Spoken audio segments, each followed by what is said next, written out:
This is the story of American freedom.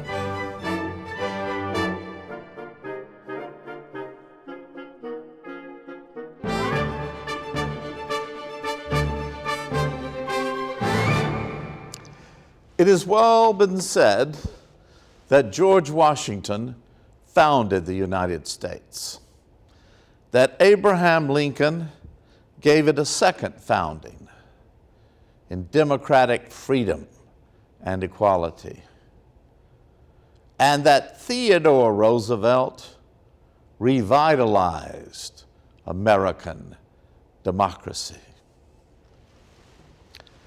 Theodore Roosevelt, born in 1858, on his father's side, he came from an extremely wealthy New York family, made its fortune long before in trade and commerce. But on his mother's side, he was descended from a distinguished Southern family. And so young Theodore, during the Civil War, would kneel beside his mother saying his prayers, praying for his uncles and cousins, serving both in the Army of the Union and of the Confederate States of America. He was a frail young lad, but with that determination that marked him all through life, he turned himself into a strong and healthy lad by the time he enrolled in Harvard. At Harvard, he found himself already interested in history. And Roosevelt would go on to write more books than any president in our country's history, filling in some editions 20 volumes of his books and articles and speeches. And he would be our best historian as a president. Tried after graduation from Harvard for a few months to study law at Columbia, but his heart wasn't in it. So one day in 1881, he went home and astounded his family and friends by announcing, "I'm going into politics." "Politics," they said. "You dare not. That is the dirtiest, grungiest enterprise you could imagine. Every politician is a corrupt scoundrel, looking out only for himself, in the pocket of big business and financiers. Oh no, you'll bring disgrace on the family. You'll bring disgrace on yourself. What do you hope to accomplish? I want to reform the corruption in government. I want to restore democracy to the people. I want to restore our country to the ordinary American." Did you ever hear what Andrew Jackson said?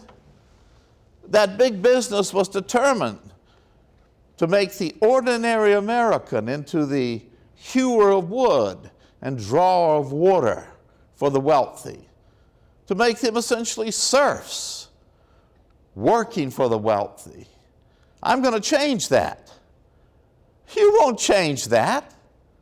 Don't do it. But he did. And as a Republican, went to the state legislature in New York, found a few young men like himself who wanted to reform the corruption that marked both parties in the state legislature of New York and indeed in every state legislature in the country. And from the beginning, he was a troublemaker.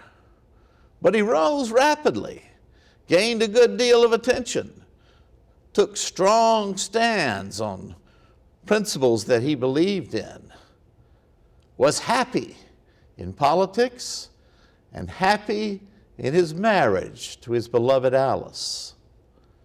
And then, on a terrible Valentine's Day in 1884, within hours of each other, in the same house, with Theodore by their bedside, his mother died, and his wife died in childbirth. He was a broken man. For a long time, he couldn't even see the child that had been born to him without pain. So he decided to go out west, out to the frontier. He would write a magnificent history of the frontier. And he went out to the Dakotas. We can still visit his ranch there in the Badlands of North Dakota, near Medora, North Dakota. There he lived the life of a cowboy, raised cows, made himself into part of a vigilante group, went into town one evening to have a drink, and one of the tough cowboys came up to him and said, "What are you doing in here, you four-eyed dude?" He always wore glasses. "You can't drink in here with real men." "Oh, I'm sorry, sir," said Roosevelt, and then suddenly jumped up, knocked that cowboy cold. Nobody messed with him after that.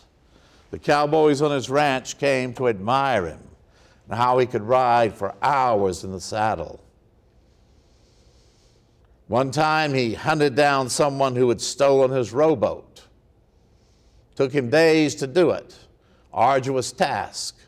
But nobody was going to steal something from Theodore Roosevelt. But it was hard farming. He lost almost every investment he had put into the ranch. And thus it was that in 1888, he went back into politics, but would always say, "Dakota made me the man that I am."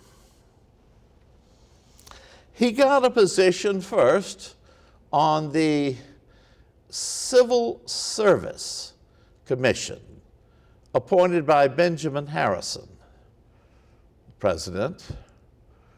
It was a corrupt system, a spoils system, by which when one party got into office, they gave jobs to their cronies. Well, Roosevelt set out to reform it.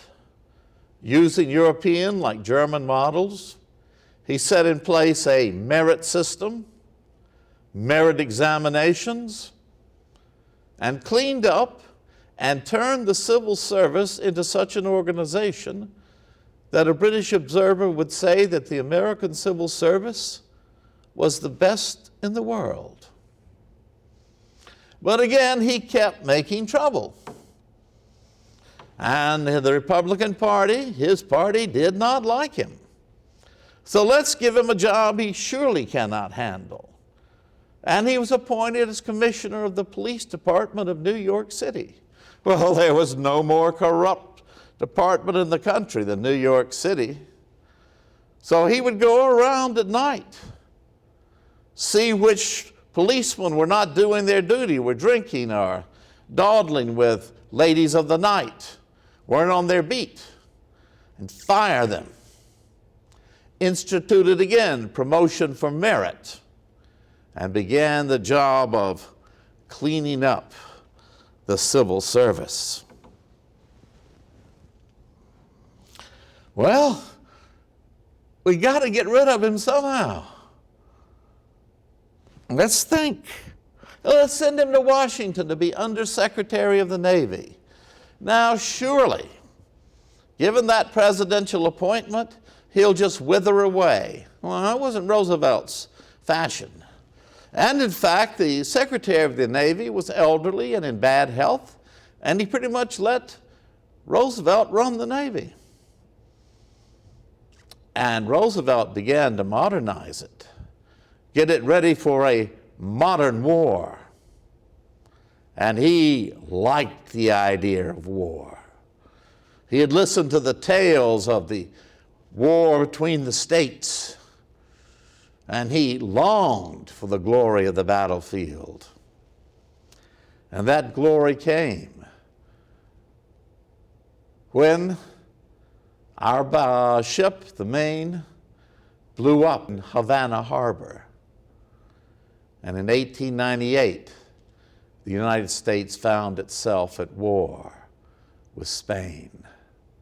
Well, he wasn't going to fight that war from behind a desk, and he got permission to raise a unit of 1,000 cavalrymen, the first United States volunteer cavalrymen, the Rough Riders as they came to be known in glory.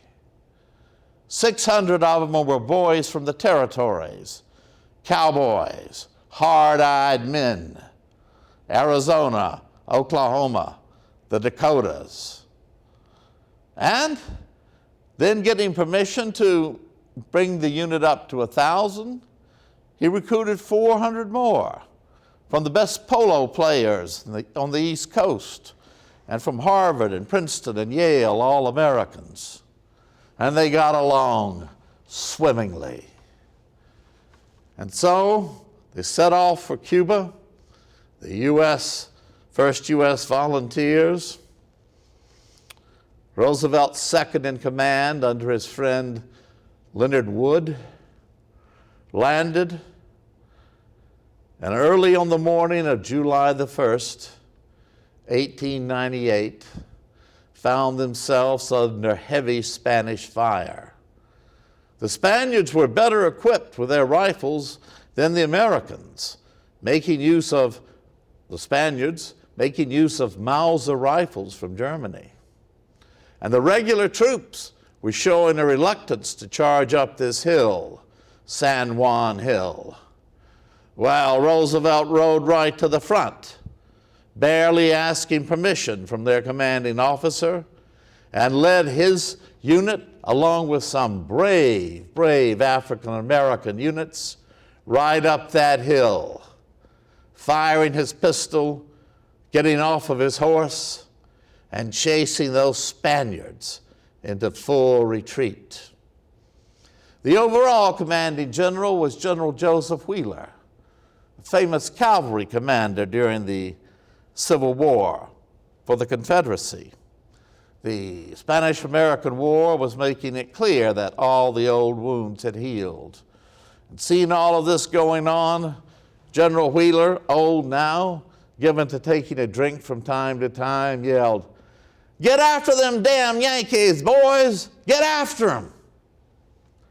And this made Roosevelt the glory of San Juan Hill and the brave men he would ever salute into a national hero. He came back and was swept into office as governor of New York, and once again began to set about to bring business under control, to get the legislator out of the pockets of the financiers, to pass legislation that would regulate business. Republican leaders like Mark Hanna, one of the shrewdest politicians of his day, said, "We got to do something to get rid of this damned cowboy. Let's get him to be vice president. That's the ticket.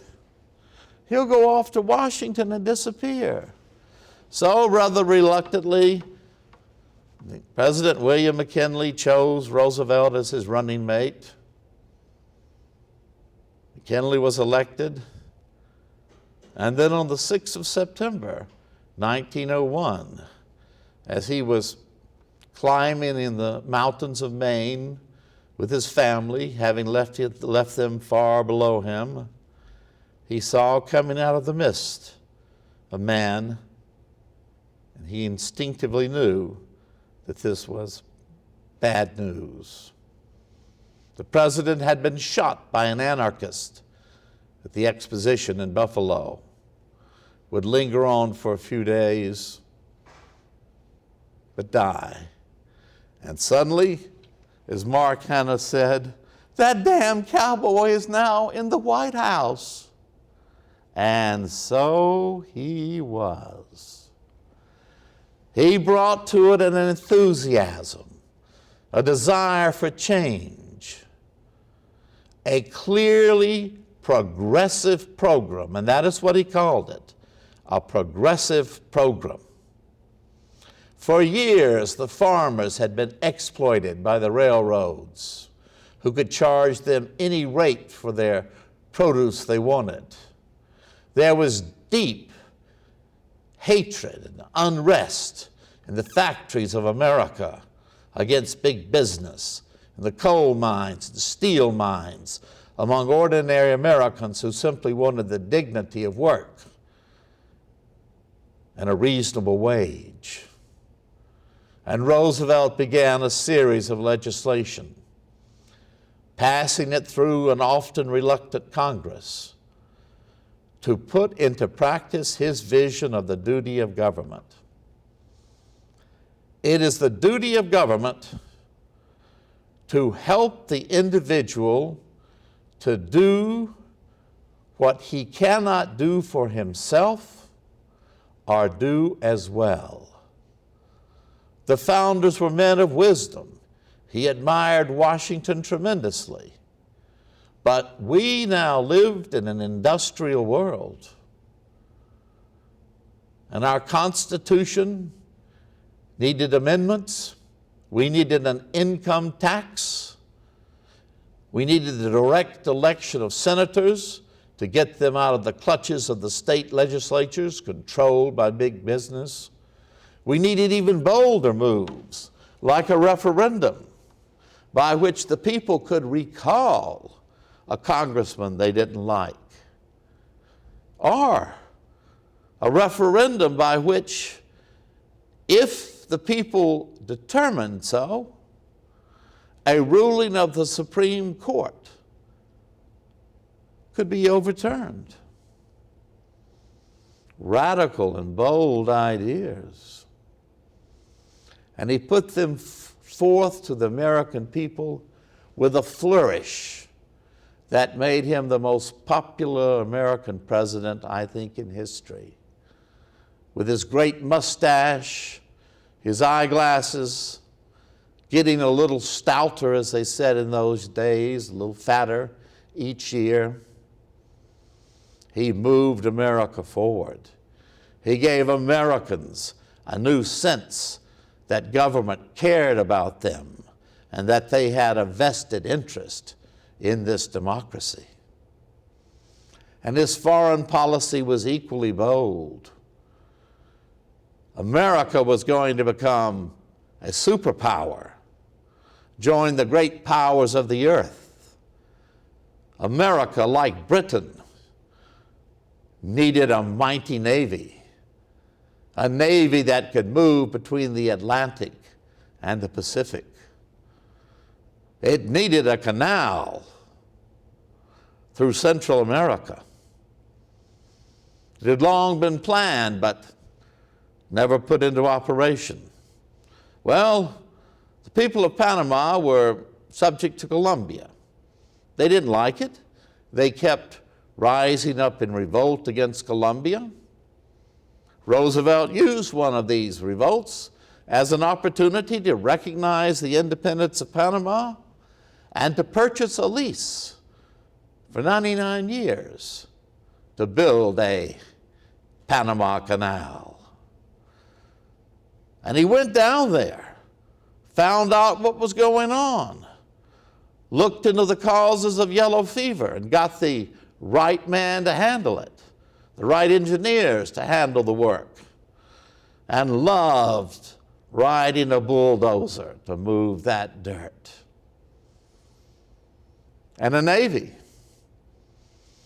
He continued his modernization of the American Navy and sent the Great White Fleet, as it was called, on a voyage all around the world to impress the powers of Europe, Britain, France, Germany, and above all, Japan, with the might of the United States.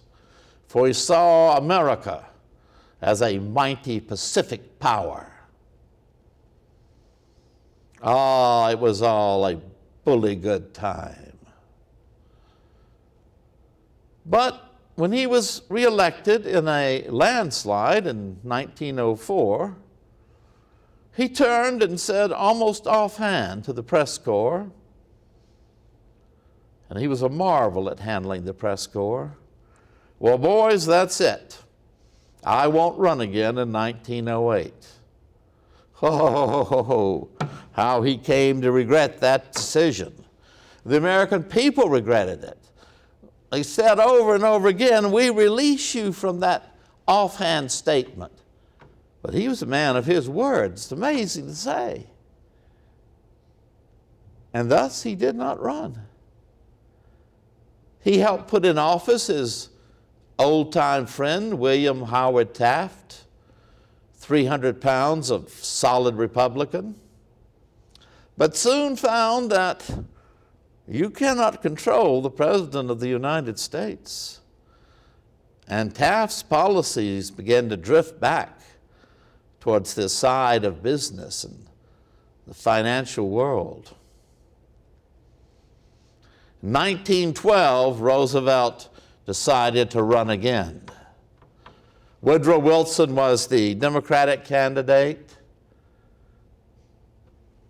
Roosevelt tried to gain the Republican nomination, but the powers behind Taft were too strong. Thus, Roosevelt and his supporters formed their own party and called it the Progressive Party, sometimes called the Bull Moose Party, from Roosevelt's statement that "I feel as strong as a bull moose." He campaigned vigorously, popular, but a divided party was too much for him. His strength was still there. He was giving a speech in one city, and a man came up and shot him right in the heart. Well, the crowd was aghast. The doctors rushed up. Roosevelt waved them off and said, "I've just been shot in the heart," to the crowd, "but my spectacle case seems to have deflected it somewhat. And then my speech, which is pretty long, deflected it a little bit more, but I mean, the bullet's gone in, no doubt about that. So I won't speak as long as promised." But he went on for an hour and a half before they finally let him away. But he lost the election. The Great War came in 1914, and almost immediately Roosevelt wanted America to enter the war on the side of justice and righteousness, on the side of Britain and France against Germany. He grew ever more impatient and then finally disdainful, even hateful towards Woodrow Wilson.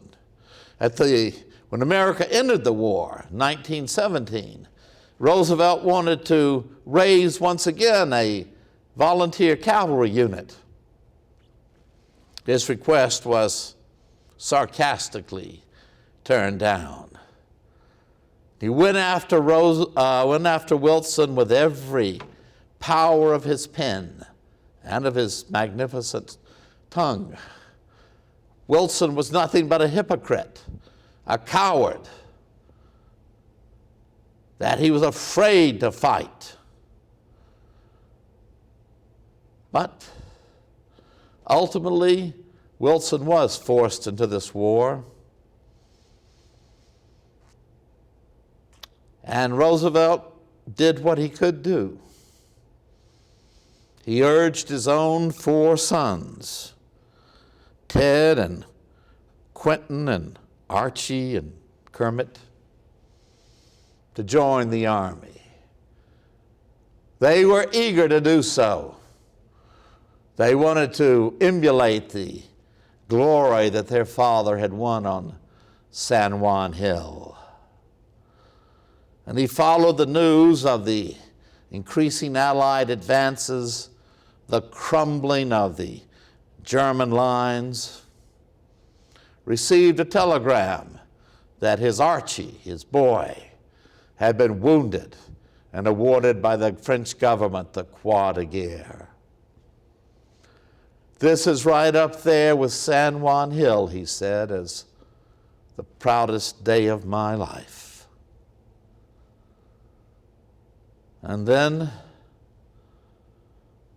one fall afternoon, he was at his beloved home, Sangamore Hill, filled with trophies from his hunting and scientific expeditions all over the world. For he was noted and respected as a naturalist, scientific explorer. There, a newspaper man with a puzzled look upon his face came up on the porch and then went into Roosevelt's study. I don't know what this telegram is about, Mr. President, he said. What is the reaction, it said, at Sangamore Hill 2? Then it broke off.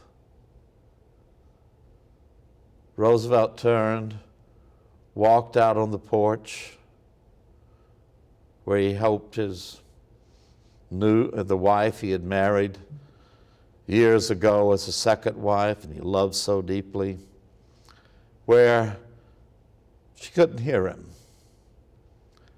It's one of my boys, he said.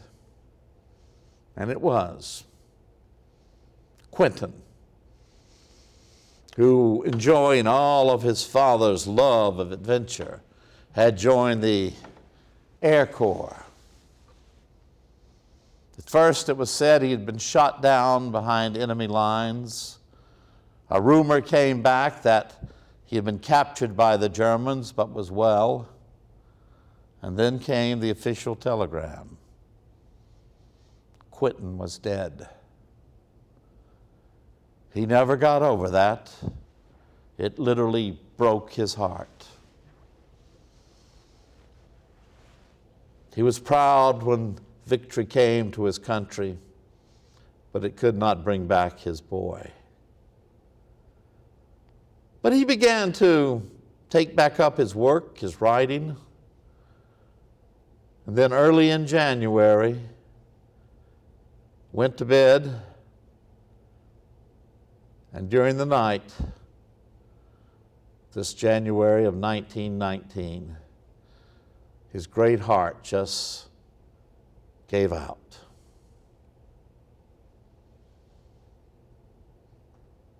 Something special had gone forever from America, but he left behind the most enduring legacy of a new nationalism, a new ideal of democracy in which we work together as a people to achieve what was best for each and every one of us in the faith that we were the government. His glory on San Juan Hill was never properly recognized. General Joseph Wheeler, his commander, had nominated him for the Medal of Honor, but he had angered too many brass hats and it was denied him. During World War II, one of his sons, Theodore Jr., Ted, would be at Utah Beach on D-Day. Already a man of some years, with a weak heart, walked with a cane, he had to demand the right to lead his boys there onto Utah Beach. And in fact, the landing there threatened to turn into a disaster as a number of the boats landed far down from where they were supposed to be. Theodore Jr. was faced with a decision. Wait, move upstream, up the beach, or as he said, start the war from right here. And so they did. And he would die not many weeks later of a heart attack. He was awarded the Medal of Honor, and then in a most gracious and deserved move, President Clinton would shepherd through Congress a bill awarding the Congressional Medal of Honor posthumously to Theodore Roosevelt, the father. So the only father and son to hold the Congressional Medal of Honor, this warrior, this president, who also in his own right won the Nobel Peace Prize in 1906, truly one of the greatest of our presidents, one of the greatest of Americans.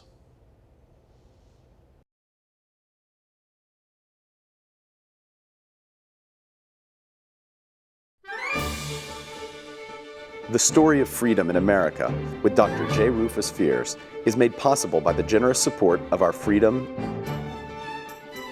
and Heritage sponsors. The Story of Freedom in America is a program of the Institute for the American Constitutional Heritage at the University of Oklahoma, in partnership with the Alumni Association of the University of Oklahoma. For more videos and podcasts, visit freedom.ou.edu.